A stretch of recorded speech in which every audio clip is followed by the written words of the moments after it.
ಗಮನಿಸಿದ್ದೆ. ನಮಗೆ ದೂರುಗಳು ಬಂದದ್ದನ್ನು ಕೂಡ ನಾನು ಗಮನಿಸಿದ್ದೆ. ಈ ವಿಚಾರವಾಗಿ ವರದಿಯನ್ನು ನೋಡಿದ್ದೆ. ಈಗಲೇ ನಾವು ಹಲವಾರು ಸೂಚನೆಗಳನ್ನ ಈ ಉದ್ದಿಮೆಗಳಿಗೆ ನಾವು ನೀಡಿದ್ವಿ. ಪರಿಣಾಮಕಾರಿಯಾದಂಥ ತ್ವರಿತ ಕ್ರಮಗಳನ್ನು ಅವರು ತೆಗೆದುಕೊಳ್ಬೇಕಾದದ್ದು ಅವರ ಜವಾಬ್ದಾರಿ. ಈಗ ಅನಿವಾರ್ಯವಾದಂಥ ಪರಿಸ್ಥಿತಿಗೆ ಅವರೇ ಒಂದು ಸಮಸ್ಯೆಯನ್ನು ತಂದೊಡ್ಕೊಂಡಿದ್ದಾರೆ. ನಾವು ಕೈಗಾರಿಕೆಗಳ ವಿರುದ್ಧವಾಗಿ ಮಾತಾಡುವಂತ ಅವಶ್ಯಕತೆ ಇಲ್ಲ ಅನ್ನೋದು ಇಲ್ಲೇ ಹಲವಾರು ಜನ ಮಾತನಾಡುವವರು ಹೇಳಿದ್ರು. ನಮಗೆ ಉದ್ದಿಮೆಗಳು ಬೇಕು, ಆದರೆ ಮಾಲಿನ್ಯಕಾರಕ ವಿಚಾರದಲ್ಲಿ ಜವಾಬ್ದಾರಿಯನ್ನ ಇಟ್ಕೊಂಡು ಅವರು ಆ ಉದ್ದಿಮೆನ ನಡೆಸ್ತೀವಿ ಅನ್ನೋ ವಿಚಾರ ಇದು ಸ್ವಾಗತಾರ್ಹವಾದಂತ ಮಾಹಿತಿ. ಇದರ ಜೊತೆನಲ್ಲೇ ನಾನು ಸುಮ್ಮನೆ ಇಲ್ಲಿಗೆ ಇವತ್ತು ಬರ್ತೀನಿ ಅಂತ ಬರಲಿಲ್ಲ. ನಮ್ಮ ಉನ್ನತ ಅಧಿಕಾರಿಗಳ ತಂಡವನ್ನ ಯಾರಿಗೂ ಹೇಳದೆ ಟೀಮ್ ಮಾಡಿ ಅವರು ಸಡನ್ ಇನ್ಸ್ಪೆಕ್ಷನ್ ಮಾಡ್ತಕ್ಕಂಥ ರೀತಿಯಲ್ಲಿ ಮಾಡಿ ವರದಿನ ತಯಾರು ಮಾಡಕ್ಕೆ ಕಳಿಸಿದ್ದಾರೆ. ಈಗಾಗಲೇ ಆ ವರದಿ ನನ್ನ ಹತ್ರ ತಲುಪಿಸೋದಕ್ಕೆ ಅವರೆಲ್ಲ ಸಿದ್ಧ ಮಾಡ್ಕೊಂಡಿದ್ದಾರೆ. ಅದರ ಬಗ್ಗೆ ಕೂಲಂಕುಷವಾಗಿ ಕೊಪ್ಪಳದ ಸರ್ಕ್ಯೂಟ್ ಹೌಸ್ ಅಲ್ಲಿ ನಾವು ಸೂಕ್ಷ್ಮವಾದ ಕೆಲವೊಂದು ವಿಚಾರನ ಚರ್ಚೆ ಮಾಡ್ತೀವಿ. ಎಲ್ಲವನ್ನೂ ಇಲ್ಲೇ ವಿಷದಪಡಿಸೋದು ಬೇಡ.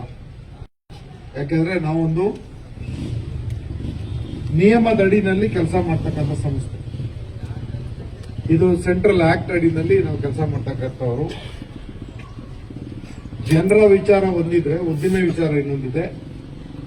ಈಗ ನೀವು ಹೇಳ್ತಾ ಇರ್ತಕ್ಕಂಥ ನೆಲ, ಜಲ, ವಾಯು ಈ ಮಾಲಿನ್ಯವನ್ನು ನಿಯಂತ್ರಣ ಮಾಡೋದಕ್ಕೋಸ್ಕರನೇ ಸಂಸ್ಥೆ ಸ್ಥಾಪಿಸಿದೆ. ಇದರ ಬಗ್ಗೆ ತೀವ್ರತರವಾದಂತ ಹೋರಾಟ ಮಾಡಿದಂತ ನಿಮ್ಮೆಲ್ಲರ ಮನಸ್ಥಿತಿಗಳು ಚೆನ್ನಾಗಿ ಅರ್ಥ ಆಗ್ತವೆ. ನಾನು ನಿಮ್ಮನ್ನ ಮೆಚ್ಚಿ ಹೋಗುವಂತವನಲ್ಲ, ನೇರವಾಗಿ ನಾನು ಮಾತಾಡ್ತಕ್ಕಂಥವನು.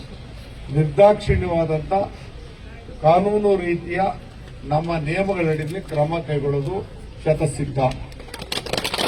ಎಷ್ಟೇ ಕದಂಬಬಾವಿಯಲ್ಲಿ ಏನೇ ನಾವು ಇದಕ್ಕೆ ಅವಕಾಶ ಕೊಡೋಣ. ಹೆಚ್ಚು ಮಾತಾಡಿ ವಿರೋಧಿಸಿದ ಮಾತುಗಳನ್ನಾಡೋದಕ್ಕೆ ನಾನು ಇಚ್ಛೆ ಪಡೋಲ್ಲ.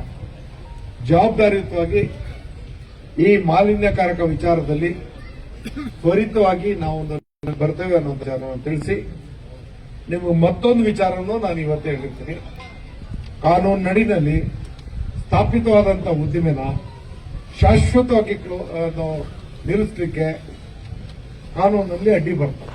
ಆದರೆ ಮಾಲಿನ್ಯಕಾರಕ ವಿಚಾರನ ಮುಂದುವರಿಸಿದ್ರೆ ಅವರನ್ನ ಶಾಶ್ವತವಾಗಿ ನಾವು ನಿಲ್ಲಿಸುವಂತ ಅವಶ್ಯಕತೆ ಇರ್ತದೆ. ಅದು ನಮ್ಗೆ ಗೊತ್ತಿದೆ. ಹಾಗಾಗಿ ಎರಡನ್ನೂ ಇಟ್ಕೊಂಡು ತ್ವರಿತವಾಗಿ ಇದನ್ನ ಪರಿಣಾಮಕಾರಿಯಾಗಿ ಅದನ್ನ ಸರಿಪಡ್ಕಂತ ಅವಕಾಶನ ಮೊದಲು ಅವ್ರಿಗೆ ಕೊಡಬೇಕಾಗುತ್ತೆ. ನಾನೀಗ ನೋಟಿಸ್ಗಳೆಲ್ಲ ಕೊಟ್ಟಿದ್ದೀನಿ, NPDನೂ ಕೊಟ್ಟಿದ್ದೀನಿ. ಈಗ ಫೈನಲ್ ಅಂಶ ನನ್ನ ಮುಂದೆ ಬಂದು ಅವರು ನಾವು ಹೇಳ್ತಕ್ಕ ಏನೇನು ತಪ್ಪುಗಳಿದ್ದಾವೆ, ಅವುಗಳನ್ನ ಯಾವ್ಯಾವ ಬಗೆ ಅದನ್ನ ಕೇಳಿ ಅವ್ರು ಇಷ್ಟು ದಿನದಲ್ಲಿ ಬರ್ತೀನಿ ಅನ್ನೋಂತ ಮುಚ್ಚಳಿಕೆ ನಮಗೆ ಕೊಡ. ಆಗ ನಾನು ಇದನ್ನೆಲ್ಲ ಮುಗಿಸಿದ ಮೇಲೆ ಅವ್ರು ನಡೆಸೋದಕ್ಕೆ ಅದು ತಾಂತ್ರಿಕ ವರದಿ ಮೇಲೆ ಸುಮ್ಮನೆ ಅವ್ರು ಬಿಟ್ಕೊಡೋದು ಅದೆಲ್ಲ ಇಲ್ಲ. ಗಮನದಲ್ಲಿರಲಿ. ಹೆಚ್ಚು ಇನ್ನೇನು ವಿಸ್ತೃತವಾಗಿ ಇಲ್ಲಿ ಅವಶ್ಯಕತೆ ಇಲ್ಲ. ಪರಿಣಾಮಕಾರಿಯಾಗಿ ಈ ದೇಶದ ಕಾನೂನು ಕಾಲದಲ್ಲಿ ಅವರ ವಿಚಾರಗಳು ಆಚರಣೆ ಅದರ ನಿಖರತೆ ಅರ್ಥ ಆಗ್ತದೆ. ಈಗ ಈ ವಿಚಾರಗಳು ಹಿಂದೆ ಆತ ಬಹಳಷ್ಟು ಒಂದೇ ಭಾಗದ ಒಂದೇ ರೀತಿಯ ಉದ್ದಿಮೆಯನ್ನು ತಂದದ್ದು. ಇಲ್ಲಿ ಸ್ವಲ್ಪ ಡಿಸ್ಟೆನ್ಸ್ ಅಲ್ಲಿ ಇಟ್ಟಿದ್ರೆ ಒಂದು ಆಗ್ತಿರ್ಲಿಲ್ಲ. ಏನೋ ಒಂದೇ ಭಾಗದಲ್ಲಿ ಸ್ಪಾಂಜರಿ ನೀರಿನ ತುಂಬಿದಂಗಿದೆ. ಕೆಲವು ಕಿಲೋಮೀಟರ್ ಒಳಗೆ ಆ ವ್ಯಾಪ್ತಿನಲ್ಲಿ ಎಲ್ಲರೂ ತಂದು ಹಿಂದೆ ಆದಂತಹ ತಪ್ಪುಗಳಿಗೆ ಈ ನಮ್ಮ ಜನರು ಪರಿತಪಿಸುವಂತ ಆಗಿದೆ. ಪರಿಣಾಮಕಾರಿಯಾದ ಕ್ರಮವನ್ನು ಏನು ಕೇಂದ್ರ ಮಾಲಿನ್ಯ ನಿಯಂತ್ರಣದಲ್ಲಿ ಸೂಚಿಸಿದೆ ಅದೇ ರೀತಿಯಲ್ಲಿ ಇನ್ನೂ ಹೆಚ್ಚಿನ ತಾಂತ್ರಿಕ ವಿಚಾರಗಳನ್ನ ಅಳವಡಿಸಿಕೊಂಡು ಇದನ್ನ ಪರಿಣಾಮಕಾರಿಯಾಗಿ ಬಗೆಹರಿಸತಕ್ಕಂಥ ಕೆಲಸವನ್ನು ಮಾಡ್ತೇವೆ ಅನ್ನೋ ಮಾತನ್ನ ನಿಮ್ಗೆ ಹೇಳ್ತಾ ಹೆಚ್ಚು ಮಾತಾಡಲಿಕ್ಕೆ ಇಷ್ಟಪಡೋದು. ನೀವು ಈಗ ಮತ್ತು ಜನರ ಜೀವದ ಜೊತೆ ಅವಕಾಶ ಕೊಡಲ್ಲ. ಆಶ್ವಾಸನೆಯನ್ನ ನಾನು ಕೂಡ ಇಲ್ಲ, ಬದ್ಧ ನಿಮ್ಮ ಮುಂದೆ ಹೇಳ್ತೀನಿ. ಆಶ್ವಾಸನೆ ಅಂದ್ರೆ ರಕಾಡೋದು, ನೀವು ಬೇರೆ ಬೇರೆ ರೀತಿ ವ್ಯಾಖ್ಯಾನ ಮಾಡ್ತೀವಿ. ನಾನು ಆಶ್ವಾಸನೆ ಕೊಡ್ತಾ ಇಲ್ಲ, ಜವಾಬ್ದಾರಿ ಮಾಡ್ಲಿಕ್ಕೆ ಕೊಟ್ಟ ಕ್ರಮಕ್ಕೆ ಮುಂದಾಗಿದೆ. ಅದಕ್ಕೋಸ್ಕರನೇ ಅಂತಿಮವಾದಂತ ಒಂದು ತನಿಖೆಗೋಸ್ಕರ ನಾವು ತಂಡದ ಜೊತೆ ಅಂತ ತಿಳಿಸಿ ಈಗ ಕೆಲವೊಂದು ಉದ್ದಿಮೆಗಳನ್ನ ನೋಡ್ಬೇಕಾಗಿದೆ. ನಾನು ಇಲ್ಲೇ ನಿಮ್ಮ ಈಗಾಗಲೇ ನಮ್ಮ ಅಧಿಕಾರಿ ನೋಡಿದ್ದಾರೆ ಏನೇನು ತಪ್ಪುಗಳಿದೆ ಅಂತಾರೆ, ಒಂದೊಂದು ನಾನು ಕರ್ಕೊಂಡು ಅಂತ ಕೆಲಸ ಮಾಡಿದ್ದಾರೆ. ತಮ್ಮೆಲ್ಲ ಒಂದು ಅಂದ್ರೆ ಎಲ್ಲಾನು ಉದ್ದಿಮೆಗಳನ್ನ ನೋಡ್ಲಿಕ್ಕೆ ನಾನು ತಗೊಳ್ತಾ ಇದ್ದೇನೆ. ನೀವು ನಿಶ್ಚಿಂತ ಈ ವಿಚಾರವಾಗಿ